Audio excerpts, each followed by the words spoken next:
या world IVF day OSS wheel of hope फिरवा आणि मोफत IVF जिंका। काँग्रेसचे प्रदेशाध्यक्ष हर्षवर्धन सपकाळ हे कार्यक्रमाच्या निमित्तानं दिल्लीमध्ये आलेले आहेत। आज तुमच्या ओबीसी सेलचा संपूर्ण देशभरातला मेळावा जो आहे तो पार पडला। काय नक्की काँग्रेसची भूमिका आहे? आगामी महाराष्ट्रामध्ये स्थानिक स्वराज्य संस्थेची निवडणुका होत आहेत। आजच्या तुमच्या बैठकीमध्ये नक्की काय ठरलं? आजच्या बैठकीमध्ये जो कष्टकरी समाज आहे, शेतकरी समाज आहे आणि देशाच्या उत्पन्नामध्ये ज्याचा मोठा सहभाग आहे त्या वर्गाला अर्थात ओबीसी वर्गाची भागीदारी जी आहे ती राजकारणात कशी वाढेल या अनुषंगानं आज या संमेलनामध्ये निर्णय झाला। आणि तो निर्णय होत असतानाच ओबीसीची 50% लोकसंख्या आहे आणि त्यानुसार सामाजिक आणि राजकीय प्रतिनिधित्व त्यांना मिळालं पाहिजे या अनुषंगानं आज थेट राहुल गांधी यांनी संकल्प अशा प्रकारचा हा व्यक्त केलेला आहे। त्यामुळे हा कार्यक्रम आज उत्साहवर्धक आणि आगामी काळाकरता हा पथदर्शक स्वरूपाचं आजचं एकंदर कार्यक्रमाचं प्रारूप आणि स्वरूप होतं। या कार्यक्रमातून आमचा कार्यकर्ता खूप मोठ्या प्रमाणात उत्साहित होऊन आता पुन्हा वापस जात आहे आणि त्याचे फार चांगले परिणाम हे स्थानिक स्वराज्य संस्थांच्या निवडणुकीत आम्हाला बघायला मिळतं। महाराष्ट्रातल्या स्थानिक स्वराज्य संस्थेची निवडणुका तोंडावरती आहेत। नोव्हेंबर-डिसेंबर महिन्यामध्ये निवडणुका होतील असं सांगितलं जाते।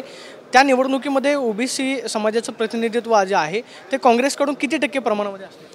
73वी आणि 74वी घटनादुरुस्ती ही राजीव गांधींनी स्वतःही केली होती आणि याच घटनादुरुस्तीमध्ये ओबीसीच्या वर्गाला त्या ठिकाणी आरक्षण हे देण्यात आलं होतं।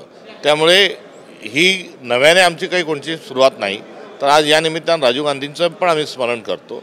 मात्र त्या स्मरण करत असतानाच पुढच्या काळामध्ये जे एकंदरीत फासिझमचे आणि मनुवादांचे जे संकट आहे त्या संकटालाही कसं आपल्याला सामोरं गेलं पाहिजे याच्या संदर्भात देखील आज साधकबाधक निर्णय झाला।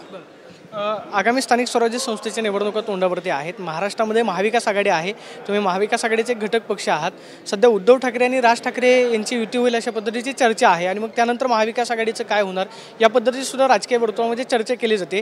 राज ठाकरे जर महाविकास आघाडी किंवा उद्धव ठाकरेंसोबत आले तर काँग्रेसची भूमिका काय असेल? जर अनुषंगानं राजकारण हे होत नसतं आणि तुर्तास नवा भिडू हा काही जोडण्याच्या अनुषंगानं कुठे महाविकास आघाडी पातळीवर कोणत्याही प्रकारची चर्चा ही झालेली नाही। राहिला निवडणुकांना कसं सामोरं जायचं तर या संदर्भात स्थानिक स्वराज्य संस्थांच्या निवडणुकीचे अधिकार हे स्थानिक पातळीवरच्या आमच्या नेतृत्वाला दिलेले आहे। त्या ठिकाणी ते आमचं ते नेतृत्व जिल्हा स्तराचं तालुकाचं स्तराचं त्या संदर्भात निर्णय घेईल। राहुल गांधींनी महाराष्ट्रातल्या काही नेत्यांसमवेत आज काय चर्चा केली का किंवा राहुल गांधींकडून काय सूचना आहेत का? मध्यंतरी राज्यामध्ये चर्चा होती की काँग्रेसचे नेते जे आहेत ते आक्रमकपणे सभागृहामध्ये भूमिका मांडत नाहीत किंवा विरोधी पक्षाची जी भूमिका बजावायला हवी त्या पद्धतीनं आक्रमकता दिसत नाही। त्या अनुषंगानं काय चर्चा झाली? नाही, ही चुकीची माहिती आहे। काँग्रेस आक्रमक पद्धतीने काम करते। थेट तालुका पातळीवर जाऊन मोठे आंदोलनात्मक हे कार्यक्रम सुरू आहे। त्यामुळे अशा स्वरूपाचं कुठलाही हा वस्तुस्थिती नसल्यामुळे या संदर्भात राहुलजींनी कुठलीही वेगळे सूचना देण्याची आवश्यकता नाही। महाविकास आघाडीची बैठक कधीपर्यंत होणार आहे? कशी तयारी असेल? तुमचा युतीचा निर्णय कधीपर्यंत होईल? कारण एकीकडे भाजपची तयारी सुरू आहे, एकनाथ शिंदेंच्या पक्षाची तयारी सुरू पाहायला मिळते। महाविकास आघाडीचं अजूनही काही दिसत नाही। नक्की मग आता तुम्ही सोहळ्याची तयारी सुरू केलेली आहे की नक्की? नाही, आता निवडणुका अजून जाहीर झालेल्या नाही, अर्ज काही दाखल करायचे नाही आणि या संदर्भात निवडणुका कधी लावणार याच्याबद्दल भाजपला भेडसावून सोडलं पाहिजे। आता अवकाश निवडणुका लागतील, आरक्षण निघेल, मतदारसंघ निर्माण होतील आणि त्यानंतर आम्ही पुढे चर्चा करू। अजून आरक्षणच नाही निघालं तर आम्ही कशाला चर्चा करायची? महाविकास आघाडी म्हणून एकत्र लढण्याचा प्रयत्न असेल की मग वेगवेगळे? मी आपल्याला आधी सांगितल्यानुसार स्थानिक स्वराज्य संस्थेच्या निवडणुकीच्या अनुषंगानं काँग्रेस पक्षाने स्थानिक पातळीवर याचे अधिकार दिलेले आहेत। जसं की जिल्हाध्यक्ष निर्णय घेतील, जिल्हा अध्यक्ष आणि तालुका अध्यक्ष या संदर्भात निर्णय घेतील। गेल्या 8 दिवसांपासून राज्यामध्ये माणिकराव कोकाटे हे रमी खेळतानाचा व्हिडिओ जो आहे तो वादाचा विषय ठरला। त्यांचा अजूनही राजीनामा घेतला जात नाही किंवा त्यांच्याकडचं कृषी खातं जे आहे ते काढून घेतलं जाईल अशा पद्धतीची माहिती आहे। संजय शिरसाट यांचा आपण व्हिडिओ पाहिला असेल की पैशाच्या बॅगा आपल्याला पाहायला मिळाल्या किंवा विधान भवनातली हाणामारी झालेली असेल। गेल्या 3 दिवसांपासून मुख्यमंत्री दिल्लीमध्ये होते। अशी एक चर्चा आहे की काही मंत्र्यांमध्ये बदल होईल। तुम्हाला वाटतं अशी काय स्थिती आहे? हे बेशरम सरकार आहे आणि मुख्यमंत्री देवेंद्र फडणवीस हे महाराष्ट्राच्या इतिहासातले सर्वात लाचार मुख्यमंत्री आहेत। त्यांना कोणत्याही मंत्र्याला पदच्युत करण्याची हिंमत ही त्यांच्यामध्ये नाही।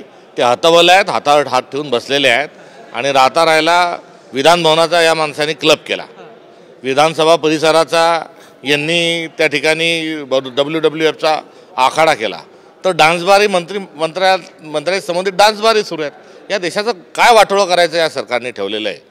एवढा धिंगाणा आणि एवढं नुकसान आणि एवढा बेशरम आणि निर्लज्जपणा आतापर्यंत हा कोणीही केला नाही, तो देवेंद्र फडणवीस करीत आहेत. काँग्रेसची भूमिका काय? कोकाटेंचा राजीनामा झाला पाहिजे की कृषी खातं काढून? कोकाटेंचा सत्कार करावा अशा स्वरूपाचं भाजपच्या कदाचित सूचना असतील. आता तो सत्कार करताना कशाने करावा? पत्त्याच्या कॅटने करावा का अजून काही वरली मटक्याच्या चिठ्ठ्याने करावा का अजून काही शाल श्रीफळमध्ये शालीत काही गुंडाळून त्यांना द्यावं, असे अनेक प्रश्न होतात. मुळात हा राजीनामा द्यावा का नाही उपस्थित होऊच शकत नाही. ताबडतोबीने दिला पाहिजे हा प्रश्नच उपस्थित होत नाही आणि मागणी करण्याची आवश्यकता काय? मात्र हे निर्लज्ज आणि बेशरम सरकार आहे आणि हे गेंड्याच्या कातडीपेक्षाही मोठी कातडी आहे. यांना कुठलीच लाज वाटत नाही. पाहतोय की माणिकराव कोकाटे यांचा राजीनामा जो आहे तो ताबडतोबीने घेतला पाहिजे अशी प्रतिक्रिया हर्षवर्धन सपकाळांनी दिल्यास पाहायला मिळते. कॅमेरा पर्सन विनोद स्वामी, प्रदीप कापसे, TV9 मराठी, नवी दिल्ली.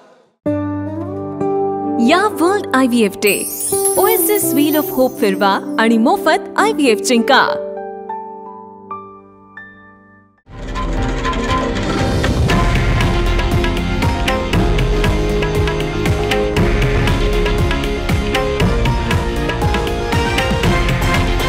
हे आहे देशातील नंबर 1 न्यूज नेटवर्क आणि आपण पाहत आहात TV9 मराठी, एकमेव.